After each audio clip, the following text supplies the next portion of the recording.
Welcome to Game Fondue Reviews. In this video, we're going to take a look at Flashpoint Fire Rescue. In Flashpoint Fire Rescue, players are taking on the role of firefighters trying to rescue victims from a burning building. Let's jump right in with the description and the rules, see a few example turns being played, then I'll be back for some closing remarks. This is Flashpoint Fire Rescue set up for a two-player game. We're using the experienced game setup on the veteran difficulty level. There's 3 different difficulty levels, which are Recruit, Veteran, and Heroic. There's also a family version of the game with fewer rules. In all cases, you're going to put the door markers on the indicated spaces of the board with the closed side up. There's an open and closed side. And depending on the difficulty level, you're going to have a certain number of initial explosions. On Recruit or Veteran, you're going to have 3 initial explosions, as you can see here. And Heroic, you're going to have 4 initial explosions. In order to determine the location of the first explosion, you're just going to roll the black die. You're going to consult a table in the rulebook. You can see we rolled a number 6 on the black die, which means the first explosion will be located at space 4, 5, and you can locate the spaces on the grid out here. You can see this 4 is here and the 5 is here, so we know the first explosion was located here. On the explosion space, you're going to put a fire and a hotspot marker, and then it's just going to explode outward, as you can see here. We'll talk more about the specifics of exploding a little bit later in the video. For the second initial explosion, you're going to roll both the red and black die, and wherever it indicates, you're going to put an explosion and a hotspot marker. We can see here we rolled a 1-7, so our explosion took place at this location. To determine the location of the third initial explosion, you're going to take the black die from your second die roll. We can see here I rolled a 7, because remember I rolled a 1-7, and you're going to either add or subtract 4 from it. You're going to add 4 from it if it's 4 or less, but if it's 5 or more, you're going to subtract 4 from it, and that's our case here. So we subtract it, and we get a 3, and then we're going to re-roll the red die, and wherever that result is, we're going to have our third explosion. You can see here I rolled a 5, because our third explosion and hotspot marker are on the location 5, 3. For the Recruit and Veteran difficulty level, you're only going to have the 3 explosions here, but on the Heroic difficulty level, you're going to roll the black and red die one more time to determine the location of the 4th explosion. Next, you have to determine the location of the hazmat markers. Depending on the difficulty level, there's either going to be 3, 4, or 5 hazmats. We're on Veterans, so there's just the 4 you see here. The way you do that is you're going to roll both of these dice, and you're going to put one at the location. If you roll a place that already has fire on it, you're just going to re-roll. You're not going to start a hazmat on a location with fire. After that, you're always going to remove any random 2 victims. They could be human or animal, and 1 false alarm marker from the board. The rest you're just going to shuffle, and then you're going to roll some dice to place 3 points of interest out on the board. The way you do that is by once again rolling this die set 3 times and putting at the indicated locations. Again, if you roll any place that already has a fire on it, you're going to re-roll. A point of interest cannot start on a place with a fire. If you're playing with 3 players, you're going to roll to place 2 additional hotspots, and if you're playing with 4 or more players, you're going to roll to place 3 additional hotspots. We're just 2 players, so we don't have to do any of that. But if you're playing on the Heroic or Veteran difficulty, which we are, we're in the Veteran difficulty, we are going to roll to place out 3 hotspots on the board. And these can go in places with fire. It doesn't matter. They have no effect on the other things in their spot. But you can see where ours ended up here, here, and here. Finally, if you're playing on Recruit or Veteran, you're going to put 6 hotspot markers on the indicated spaces here. If you're playing on Heroic, you're actually going to put 12. But in all cases, any hotspot markers that are not on the board at this time are just returned to the box. They're not going to be used in the game. From here, you just deal each player a specialist card that gives them a special ability and a certain number of action points during the game. Then they're going to take a firefighter and place them on any space outside of the house. They could even place theirs together on the same space if they would like to, but they're not going to do that at this time. Then the players just agree which parking space to put the engine on. It has to be on one of the engine parking spaces, and which spot to put the ambulance on. Again, it has to be on one of the blue ambulance spaces. Aside from that, you're just going to make a pool of all relevant markers, including damage counters, action point markers, points of interest, and smoke and fire markers. Flashpoint is a cooperative game in which players take turns in clockwise order, and each turn is composed of 3 phases, which are take action, advance fire, and replenish points of interest. The game ends immediately in defeat for all players if all 24 damage markers are ever placed on the board, or if 4 or more victims are lost. Players collectively win the game, however, if they rescue 7 victims from the house. So during a player's turn, they have a certain amount of action points they're able to spend. You can see here the Generalist has 5 action points, while the Hazmat Technician has 4 action points, and they can spend these in various ways, doing the same action or different actions, and different actions have various costs in this game. If a player does not spend all their action points during the take action part of their turn, they take 1 action marker for each unspent point, up to a maximum of 4. No player can ever hold more than 4 action markers at one time. On future turns, a player can spend these action markers as 1 action point apiece to take additional actions beyond their action point limitation. The first possible way a player can spend action points on their turn is to move to an adjacent space that does not contain fire. A space is considered adjacent if there's no wall obstructing it, but it can be through an open door like so. Also, adjacency in this game is only left, right, up, down, nothing diagonal that you could do. But you could move multiple spaces to get to a diagonal, but that would cost 2 action points. It's also possible to move through fire, though you can never end your turn on fire, but doing so costs 2 action points. It's also important to understand any wall with 2 damage counters on it is considered destroyed. So for instance, moving from here to here would only cost 1 action point, and they are adjacent. Also, anytime a player moves onto a space with a point of interest, it's immediately flipped up. That does not cost any action points. But if it's a false alarm, like so, it's just going to be placed in the rescued section of the board. It doesn't count as rescuing a victim, but it's removed from the board immediately at that time. It's also possible to move while carrying a victim. So for instance, if you're in the same space as this victim, you could move to an adjacent space without fire for 2 action points. You cannot move with the victim onto a space with fire. Hazmat can be carried in exactly the same way, and then it costs 2 action points and you can't move it onto fire. But I do want to point out you can only carry one thing. So for instance, you can't carry a hazmat and this victim at the same time, nor could you carry 2 hazmat or 2 victims at one time. The only other thing to note on movement is it's okay to be on the same space as another firefighter or multiple other firefighters if you see fit. Another possible way to spend action points on a turn is to open or close the door, and that just costs 1 action point, and you would just flip the token as indicated to open it or close it if you'd like to. Another possible action is to extinguish flames on an adjacent or the same space as you. So for instance, first we could spend an action point to open this door, then we could start extinguishing fire here.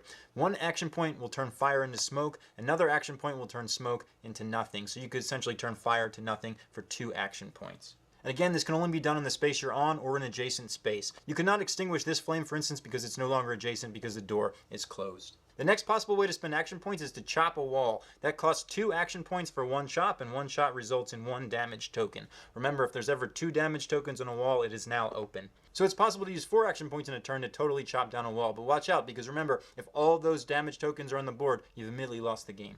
Another way to spend action points is to drive the ambulance or the engine. In order to drive the engine, you actually have to be in it, but you can drive the ambulance from wherever you are. So for instance, for 2 action points, this guy could drive the ambulance. And when you drive it, you can go clockwise or counterclockwise, but it has to go to the next ambulance parking space around the board. It's important to move the ambulance because you can only rescue victims if they're on the same space as the ambulance. For instance, if this girl was here, she's not yet rescued. She's only rescued once the ambulance goes to her, and that costs 0 action points. It's also possible if a player was on the ambulance or engine when you were driving it, that they could ride it for free, but it's totally their choice if they'd like to do that. If a player is in the engine, he must be in the engine. He can also fire the deck gun for 4 action points. It's the most expensive action you could do. The deck gun is always fired at the nearest quadrant of the board. The board with these red lines is divided into 4 quadrants. You can see if the engine is here, you're shooting at this quadrant. Well, if it's here, you'd be shooting at this quadrant, and so on. It's also important to note you cannot fire the deck gun at the adjacent quadrant if there's another firefighter in it. Right now, this guy's not in it, but if he was here, for instance, this deck gun could not be fired because he would be in the quadrant nearest it. So if you choose to fire the deck gun, you're going to roll both the red and the black die. And if the values of the black die are not in the correct quadrant, like we can see here, the 4 is just outside that quadrant, you're going to add 4 or subtract 4 from the value, depending if the number was higher or lower than 4. So we know we're going to go up to 8. If the red die does not fall within the correct quadrant, you're just going to flip it over, so 1 would become a 6, and so on. 5, red is not in the quadrant either, so that's going to become a 2. So our new target is 2, 8, and we can see that that is within the quadrant.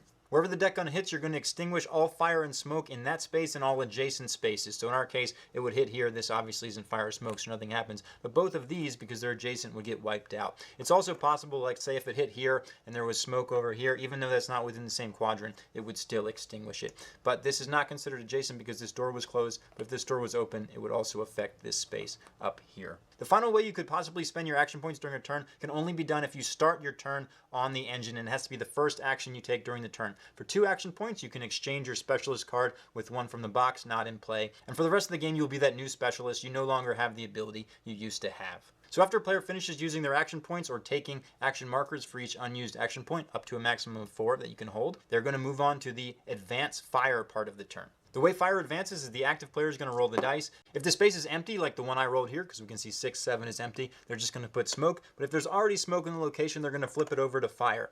Now, if there was already fire in their location, an explosion is going to happen at this time. For demonstrational purposes, let's pretend I rolled a 5-2, which already contains fire, so we know an explosion is going to happen. The way an explosion works is you're going to put a fire in all adjacent spaces that don't already have fire. So again, if this space exploded, there'd be a fire here and a fire here. Now, this direction, we can't put a fire because there's already one, so we continue until the next space that doesn't have fire on it, and that's called a shock wave. Also, this way we have a wall, so when you reach a wall, you're just essentially going to put one damage marker on it. It could blow through the wall, but if the wall was already open like this, the fire would go down here. Also, if there's ever a door on the space you exploded, like for instance, if this space exploded, this door would just be wiped off the board, and this would now be a destroyed wall, whether or not the door was open or closed. It's also important to note a fire could travel outside. For instance, if this space here exploded, the fire would travel all the way to this space here. It's very important to understand how explosions work because they're needed for the game setup. Again, we'll look at the initial position that we had here with these initial explosions. You can see that this place exploded, so all 4 spaces around it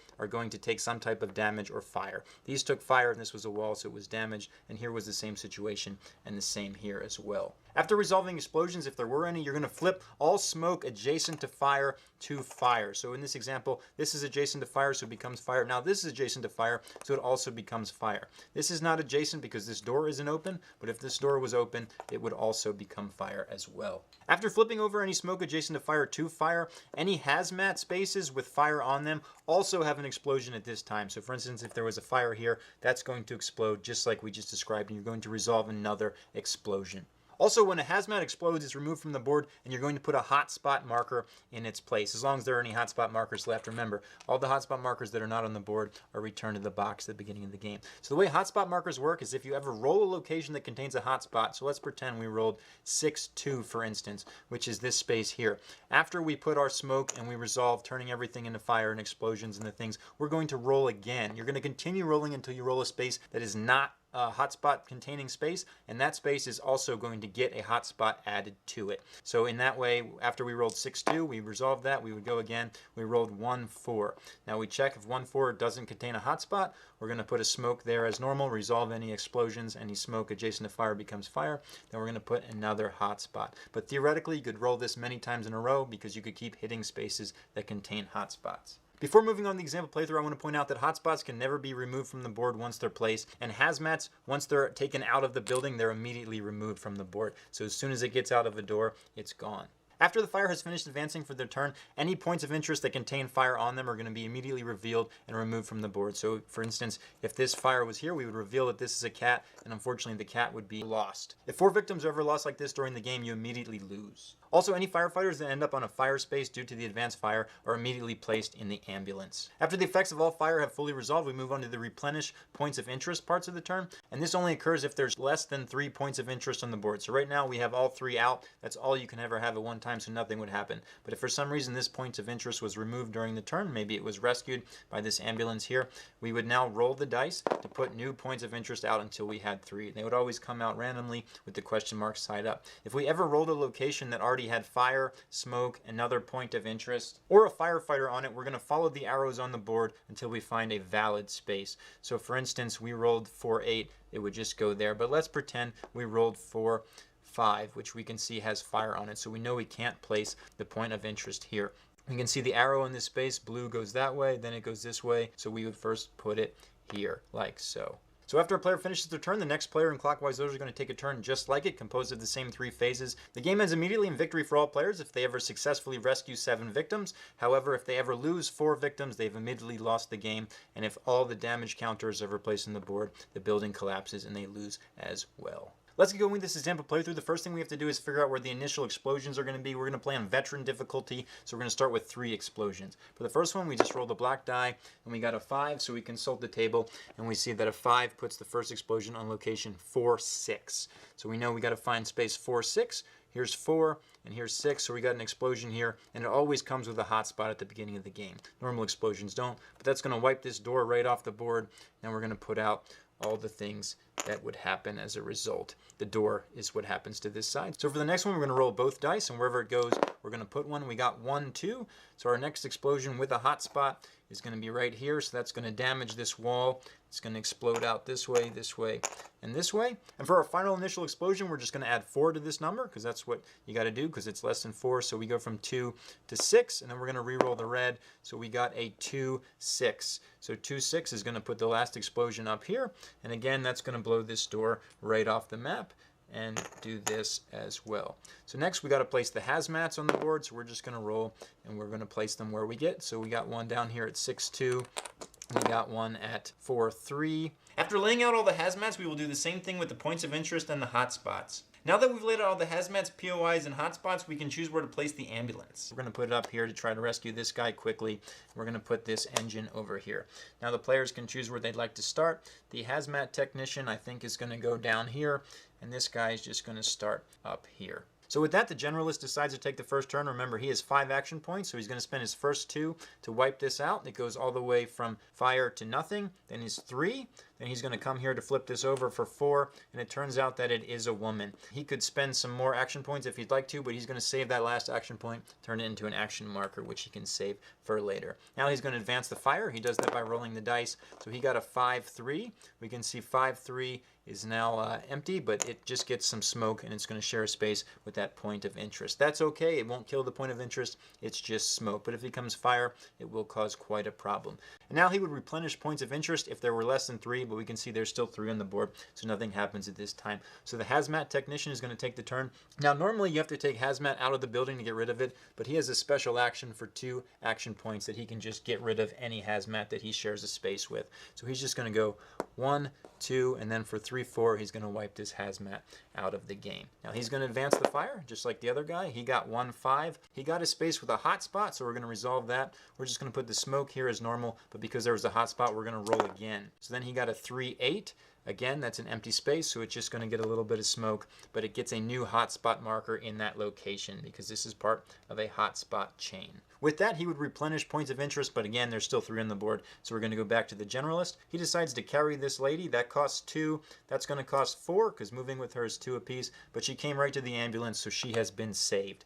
He still has 1 action left, as well as an action point that he saved from a previous round. He's just going to save another action point at this time. Then he's going to roll to advance the fire once more. He got a 3, 4, so we're going to put a little smoke there. Remember, at the end of a turn, if there's any smoke next to fire, it becomes fire. Now, he does replenish points of interest because there's 1 missing from the board, so he's going to roll, and he got a 6, 6. It can share a space with a hotspot, so he's going to put that out here face down like so. We're going to jump ahead a little bit later in the game so you can see some more interesting situations. Welcome back. We progressed quite a bit in the game. You can see the fires all over the place now. This guy actually just rescued this victim, so she's going to go to the rescued section, but now he just rolled the dice and he got a 3, 6, which causes an explosion right here because there's already a fire.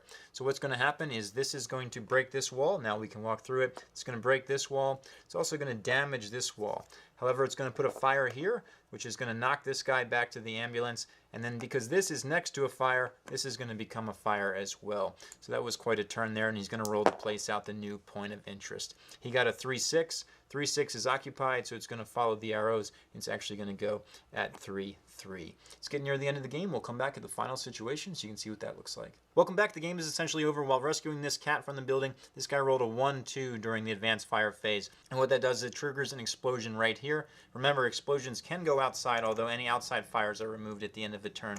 But it's going to go this direction because this is destroyed. It's going to go this direction, which actually puts a damage counter here. And it's going to go this direction, which puts a damage counter all the way down here because this is all continuous. And what that does is it's used all the damage counters in the game, so the building collapses and the players are defeated. Although if they would have got these 2 guys out, they would have won because they've rescued 5. They need 7 to win the game. Flashpoint is a very good cooperative game. Firstly, the theme is perfect for the cooperative setting because as soon as somebody hears they're going to be a firefighter, they immediately know they're going to be charging into a building to rescue some people. Even people who have never played games before or have never read the rules to this particular game. It's very intuitive in that sense. It's a very good theme for families because everybody understands it very well. The gameplay itself is also very strong, and there's different character abilities that I would strongly strongly recommend you play with, even in your first game, though the family rules do not include them, that make the game different between times and can make for different strategies for rescuing the people. But in all cases, there's always that uncertainty about how the fire is going to spread because you spread it by rolling the dice, so it's very random. You know, there could be an explosion on any turn. There's nothing you can do about it, and you just don't know what's coming, so it keeps the game tense, and I think in that way it stays true to the theme. So this is a very strong cooperative game that I would definitely recommend for family settings because I think anybody would be able to understand it and would enjoy their experience. Check it out. That's Flashpoint.